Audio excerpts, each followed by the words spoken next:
Hey guys, we're here going into Godzilla versus King Ghidorah, and this is the point where it starts setting a bit of a, I won't say a formula, but a standard that would last the rest of the Heisei. Because when you notice the last one, it felt like a continuation of how they shot the movie and everything to the first one, didn't it? Different director, but it had that same type of shot of more grounded, right?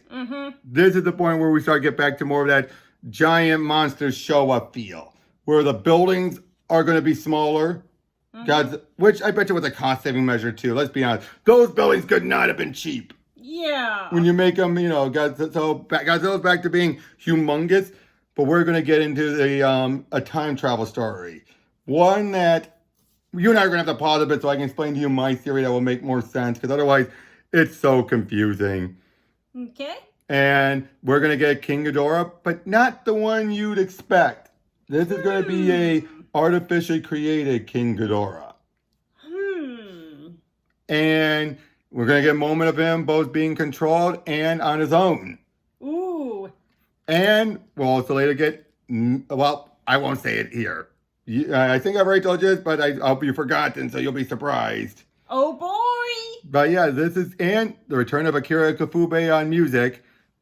So get ready. And I'll say this was one of the first Godzilla movies I bought on VHS. Ooh. Once they released it, because I kept reading so much about it that when they finally had a chance to get the dub, I snapped it up. And I think the dub's good. I know people like to complain about it, but I don't mind the Hong Kong Omni production dubs at all. We have a few too many Godzillas, but not that bad as we did in the Showa era. Wasn't that annoying always? I mean, yeah. We didn't mention this in the last video, but boy, oh howdy, did we groan at that, right? Whenever the occasional Godzilla creeped up, we were like, oh! Come on. Thankfully, it was mostly down to one character saying it, thank God. So we'll be seeing you guys at the end.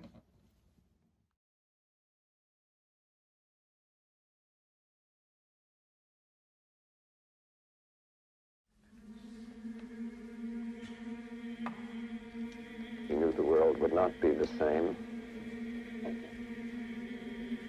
Few people laughed. Few people cried. Most people were silent. I remembered the line from the Hindu scripture, the Bhagavad Gita.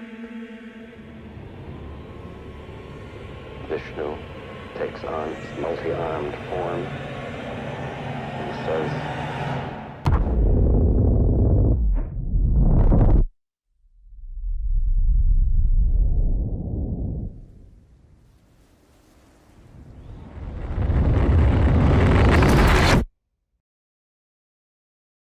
now I am become death, the destroyer of worlds.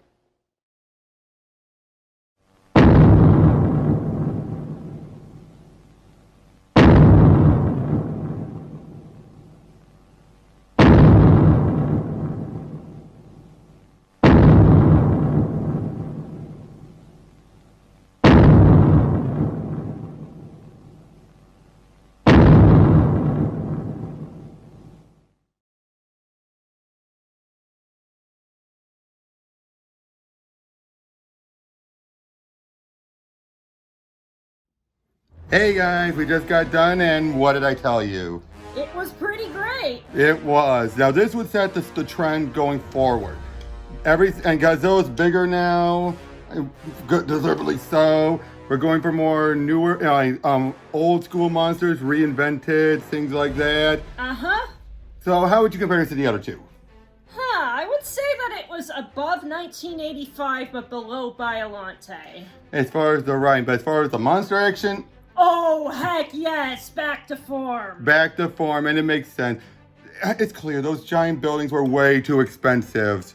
Whereas this, while the suits are still relying so much on beam wars, you're still getting more done than you did in those other ones where guys are just like boom, boom, like slamming around into the buildings. And to be honest, this has the most amount of characters we remember the names for. Yeah, we remembered a lot of different characters, and we definitely felt the feels. Yeah, we had Emmy, the Japanese girl from the future. M11, the android, was her in the Futurians. Wilson, the leader of the Futurians. Tirasawa, the writer. Mickey, of course, is back, and you have Shindo, the soldier who became a businessman and whose platoon was saved by Godzilla back in World War II. That's 8 right there. Yeah, that's a lot of characters that we remember. And either we liked or hated, we're meant to hate, of course. And so many of them, you're just like, yeah. And this is the most we've had in our whole marathon. The only person we ever remember by name is Shirazawa. Yeah, whereas here we remember... Oh, and Martin, and Steve Martin, Mr. Martin. But other than that, we never memorized any of their names. It's just like, that guy, that girl. Here we actually, because we felt it. It's like, anything else because we heard their names more often, I think. It always feels like in so many, that's probably the one downside with some of the other movies. We hear their introduction, and then we never get their names again. So we have to just remember by look. Would you agree that's probably the problem? Is this, what disadvantage it had was they kept repeating the names like Shindo or Emmy over and over. But the plot in here involves time travel. And boy, howdy, is it confusing when you go by what the movie gives you, doesn't it?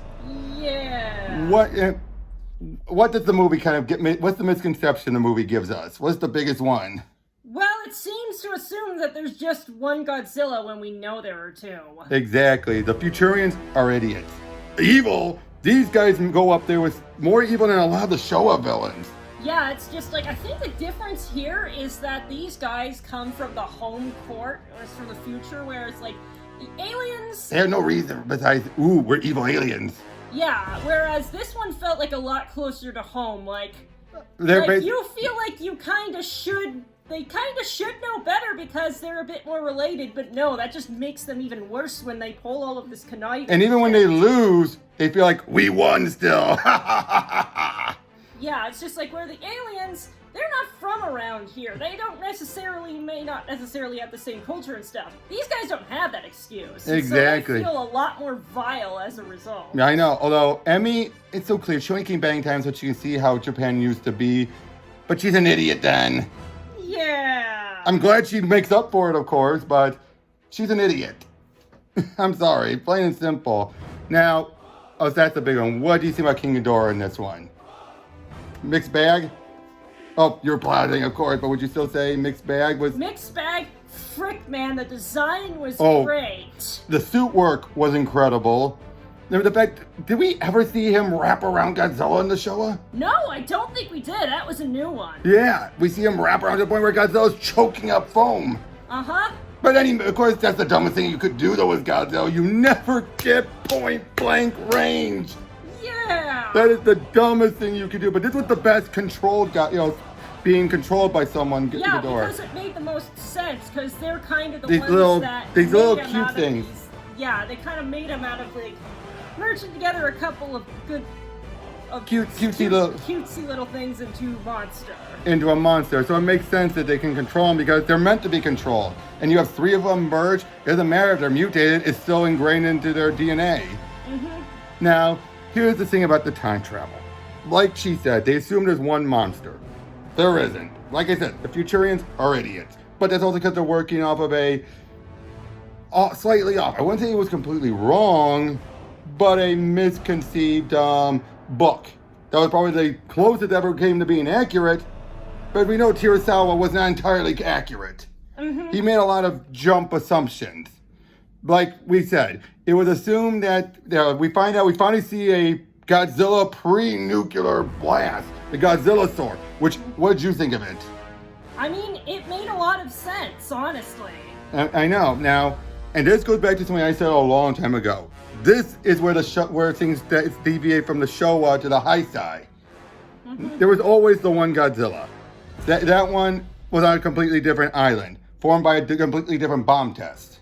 Both in 1954, but not the same one. So, in this case, had they not touched it, this Godzilla would have become the Showa one. And if you want to go by time travel logic, history holds on to its truths, things would have progressed very differently because it would have happened sooner. But because of the Futurians' interference, they sent him out into the Bering Sea, where he eventually would become the Godzilla we know. But here's where a lot of the issues come from. We're led to assume that as soon as they come back to the present day, Godzilla just, boop, disappeared. And then, boop, King Ghidorah took his place. You know, I know what the big issue why that doesn't make sense is? Why do they remember Godzilla? Yeah. How would they know he even existed and that he disappeared? Yeah, it's just like... That should tell you right there. People who time traveled be the only ones that remembered him. And if they, because then we know they're not disappearing from existence. It just shows that time changed around. But yeah, they come back. Everyone's like, they know Godzilla's not there anymore. We're like, shouldn't you be like, who's Godzilla? Or at the very least, what, the monster from 1954? But no, that should have been the tip-off, but it's not. So that means clearly the events of the first two movies happened. So here's what basically happened. Once they transport him to the Bering Sea, they basically then he found, nuclear sub long ago, nuclear waste, and eventually he became the king of the monster that we would see in 1954. And then thanks to a giant, because at the beginning, Mickey makes it clear Godzilla was driven out by Biolante long ago and has been weakened thanks to the anti-radiation bacteria. In other words, even though the cold waters kept him good, it's still been affecting him. Until a modern sub is sent and slams into him, making him stronger, bigger, and no longer having to worry about the bacteria anymore. But again, the way they play it up, we're led to assume, oh no, the little Godzilla sword's there, we gotta irradiate him. When we see the sub coming towards it, does it look like the Godzilla sword? No, it doesn't. So basically, in other words, they created a time loop. But basically, this was the origin of the Heisei Godzilla. We just didn't know it until this movie. But again, it's this stupidity of the Futurians getting it wrong that makes and everyone else just jumping to the wrong conclusions that don't help. But let me ask you though, that aside, did you at least understand most of the time travel, or was it still just like you'd rather just keep it on the back burner? Because they didn't make it easy, did they? No, they really didn't. But if it wasn't for time travel, we wouldn't get the new incarnation of King Ghidorah, MECHA King Ghidorah. Oh yeah, that was just the kind of, oh shit, in both a good and a bad way, because damn, he looks fly. Yep, but what do you think about when Godzilla decapitated King Ghidorah originally? Yeah, I mean, granted, he does a similar thing in King of the Monsters later on, in the modern movies, but here, though, there's no regrowing back. It's gone. Enough. And then when King Ghidorah tries to get away, well, as we know from Titanosaurus, he don't play that way. He's like, fuck you, blast him down. But then what I also like is that Emmy comes up with a good plan. When she realizes we can't kill Godzilla. Even with all the advanced tech, we can't kill him. So what we're going to do? Just get rid of him. Take him away from Tokyo. Yep. But yeah, I mean, what do you think about M11, the robot, the android? I thought he was neat at first, but then I just kind of forgot he existed. Or he was just there, even though when he talked, but you're like, oh right, robot, gotcha. What about Emmy? I liked her, but yeah, she didn't have all of her brain cells in order. At first, once she realized what she had done, firing on all cylinders. Now, you gotta be honest, Wilson was a bastard. He really was, big time. And all because they were jealous of Tokyo and Japan in the future. That's it. That's all this was about. It's just like... Oh, we gotta tell about the World War II sequence. Oh, yeah. Wow, I can see why people even in Japan, did not like that scene. Yeah. They do not show America in the best of light. Especially the Major Spielberg sequence. You got that, right? Steven Spielberg, Close Encounter of the Third Kind.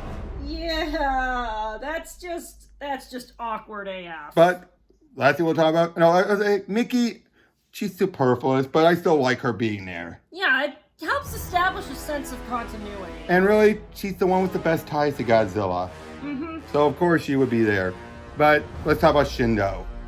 Oh man, poor dude. Yeah, now the actor, I forget the actor's name, but we've been seeing him in so many of the show movies. He was the guy who begged to be in Raids again after he missed out on the first one. And he would be the main bad guy in Invasion of the Astro Monster. He would be the controller of Planet X. And he would appear in other movies. This was the last Godzilla one he was in, and this was great. Basically, he plays this old World War II vet, and they do play him up a bit more kinder than you would other Japanese leaders back during the war. Which the director himself said, it was about telling a good story. It was not about picking sides. Yeah, which, fair enough. Yeah, but yeah, basically he and his garrison were the last ones surviving. They were stuck on this island. American troops were about to wipe them out until the Godzilla source shows up and wipes them out. And then the Americans take him down, but they're still scared enough to get out of there. Mm-hmm. So take that, you dinosaur. and basically though, then he leaves, and he has no idea any of the why that this thing becomes Godzilla until it's told to his face. Mm-hmm. But he creates a new company, a great company, doing all this stuff. And at the very end, again, first we see him acknowledge that Godzilla is the dinosaur, and he's been doing all the destruction. You could see the look on his face. He's like, like you tell he's broken. Yeah, or it's just like a thing he sort of idolized as like this guardian beast is now turned into this destructive monster. Even when he was told it, like, I think it became Godzilla. You're saying it became Godzilla. It's like that. He never even thought about that. Yeah, it never crossed his mind until that moment. He's like, just like this destructive beast and this guardian beast that saved me. There's no way that could be the same thing. Oh. Well, now that makes too much sense. And then, but then at the near the end, he's waiting in his building, just saying like, "Let me do this my way." And then he goes up, looks at Godzilla. Godzilla looks at him, and then Godzilla blasts him to oblivion. Yeah. He did not deserve that, but I'm not going to call Shindo an idiot. Yeah, it's just like I think he projected. I mean, we all do that. It's just like Now, it's a traumatic event. Now, Godzilla is smart enough, and they do kind of show it, he does remember him. It's just that he doesn't really have a reason to care. Yep, and now I'm not one of those who buys in the theory that he held a grudge, like, why did you leave me there? It's more just a case of, hey, it was his turf. Exactly, and because what tips me off that he remembers him, he closed his eyes. Oh, yeah. Why would he close his eyes for a moment? It was besides a blink, it was like a, yeah, that was you. Who cares? And then it's like, bam! And you're just like, oh, and the fact that Shindo really did, it's kind of obvious. He was one of those who truly did think he was protecting us. Whereas an old man we met earlier who was part of the same garrison, he did it. He was more logical. He was a bit insane. But logical in that, like, when he said, I believe the creature wasn't saving us, it was just protecting his own territory. Which is better than Shindo. What does that say? The guy who was more reasonable becomes a crotchety old man with moments of insanity, and the guy who ends up becoming a big businessman ends up holding on a bit more delusional to the events. No, you can kind of see it's something of like a noble lie or whatever. A noble lie, but he's convinced himself of it. That's what the thing is. And again, what makes it less of a lie is that it's up into interpretation. You can't really the only one who can really get in Godzilla's head is Mickey Saigusa. Yep, but which we'll see more. Now, tune in next time as we bring in her favorite, Mothra. Godzilla and Mothra, the battle for Earth, where we're also introduced to the Dark Mothra, Batra. We'll see you guys there.